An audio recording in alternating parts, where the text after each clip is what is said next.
Rio de Janeiro, Brazil's President Jair Bolsonaro has granted a Christmas pardon to police officers convicted of involuntary crimes. According to an item in the country's official gazette published Tuesday, the pardon applies to police who acted in self-defense or out of necessity.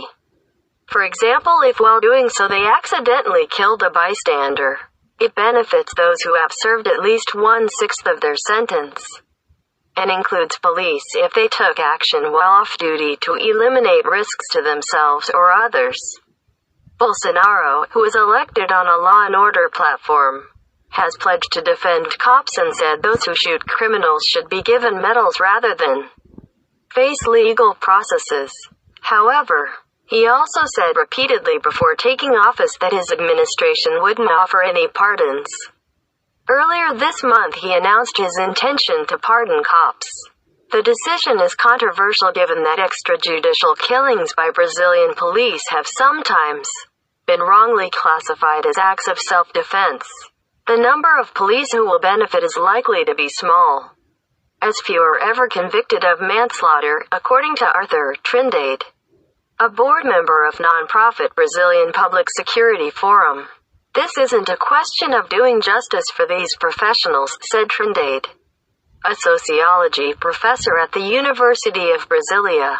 "It's an enormous political message of support for the police groups and for inordinate use of force." The presidential press office didn't respond to a request for information regarding the number of convicted police officers who stand to be pardoned. The decree innovates by granting a pardon to those who dedicate their lives to safeguarding society, the press office said in its statement. Additionally, Bolsonaro pardoned convicts who are gravely ill or have some irreversible medical conditions like paraplegia or blindness. Bangkok authorities in Thailand say they are investigating an apparent online break-in by a computer hacker that allowed him to broadcast surveillance video from inside a prison in the country's south. Thai media reported that the video was broadcast live on YouTube for several hours Tuesday by an account with the name Big Brother's Gaze. It showed prisoners' activities from several different security cameras. A corrections department official confirmed that the security camera system at Lang Suan prison in the southern province of Chumphon was hacked by an unknown person from outside Thailand.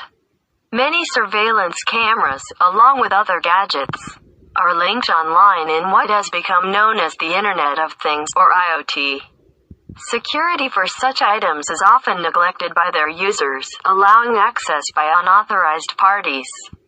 The official, who asked not to be identified because she was not authorized to release such information, said the department learned of the incident from a reporter who stumbled onto the broadcast.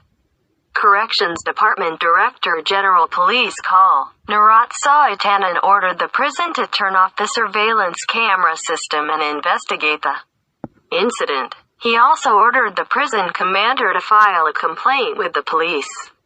The video, which incorrectly described itself as showing a Bangkok prison, was not available Wednesday on the YouTube channel, which did contain video from security cameras at a Thai company's office. Street views of Salt Lake City, an office in Australia, a cafe in Amsterdam, Seattle. Boeing may cut production of the grounded 737 MAX jet or temporarily stop making it after being told that its timetable for a return to the skies was not realistic. According to a published report Sunday, the Wall Street Journal reported that Boeing's board would consider the moves at a meeting that began Sunday and would run into Monday. The newspaper, citing people it did not identify, said management is increasingly seeing production cuts as a viable option. Boeing wouldn't comment to the Associated Press Sunday night, but the company repeated a previous statement that it continues to work with the U.S. Federal Aviation Administration and global regulators on the MAX, which was grounded in March after deadly crashes in Indonesia and Ethiopia that killed a total of 346 people. We will continue to assess production decisions based on the timing and conditions of return to service. which will be based on regulatory approvals, the statement said. The report came just days after a senior FAA official told legislators that Boeing is pushing for an unrealistically quick return of the MAX and that there is a perception the company is pressuring the regulator. In an email Thursday to key congressional committees, Philip Newman, FAA Assistant Administrator for Government and Industry Affairs, said Administrator Stephen Dixon is concerned that Boeing continues to pursue a return to service schedule that is not realistic because of various delays. Newman wrote that Dixon is clear that FAA and Boeing must take the time to get this process right. The grounding of the MAX is costing Boeing and airlines billions. Boeing has been eager to signal that the plane could soon fly again. Recently, the company said it expected the FAA to permit shipments of new MAX jets in December and approval of a pilot training program for airlines in January. Boeing is waiting for the FAA and other regulators to sign off on changes to flight control software. That was a major factor in the two crashes. Boeing said in October that production cuts may be needed if a decision on letting the plane fly again is delayed into next year. Production cuts could result in layoffs at the plant near Seattle that could help Boeing control its expenses as it waits for the FAA and other regulators to let the MAX back into the air. Companies that supply parts to the plane also may have to cut production.